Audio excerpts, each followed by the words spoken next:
फैसलाबाद से मोहम्मद अशफाक मुगल ईद उल अजहा पर शहरों और देहातों को जीरो वेस्ट करने के लिए यकसा इकदाम जारी। कामी काम commissioner deputy captain retired Nadeem Nasir की जेर सदारत ईद पर ग्रैंड सफाई ऑपरेशन बारे खसूसी इजलास। सॉल्ट वेस्ट मैनेजमेंट कंपनी को चारों अजला में सफाई ऑपरेशन ईद से कबल शुरू करने का टास्क दे दिया गया। ईद के तीनों अयाम कुर्बानी के जानवरों आलाइशों ठिकाने लगाने के लिए तमाम दस्तयाब वसाइल इस्तेमाल करने की खसूसी हदायत भी जारी कर दी गई।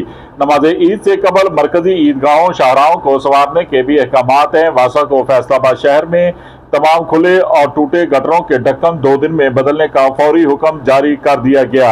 इजलास में एडिशनल कमिश्नर कोऑर्डिनेशन आमर रजा, एडीसी जी तैयब समी, सीईओ वेस्ट मैनेजमेंट कंपनी भी शरीक थे। असिस्टेंट कमिश्नर, चीफ अफसरान, local governments, police, transport authority समेत दीगर मुतल्लिका महकमों के अफसरान भी इजलास में मौजूद हैं। ईद से कबल कुर्बानी के जानवरों की आलाइशें ठिकाने लगाने के लिए प्लास्टिक बैग्स की तकसीम भी मुकम्मल कर दी जाएगी। आरजी मवेशी मंडियों के अलावा किसी मकाम पर जानवरों की खरीदो फरोख्त नहीं होगी। पार्कों में कोई भी मैकेनिकल झूला चलाने की इजाज़त हरगिज नहीं दी जाएगी। ट्रांसपोर्ट किरायों की ओवर चार्जिंग पर सख्त क्रैकडाउन जारी रहेगा।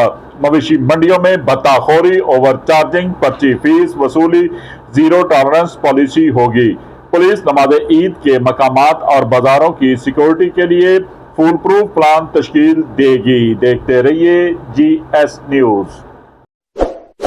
इस वीडियो को लाइक करें, हमारे चैनल को सब्सक्राइब कर बेल आइकन जरूर प्रेस करें।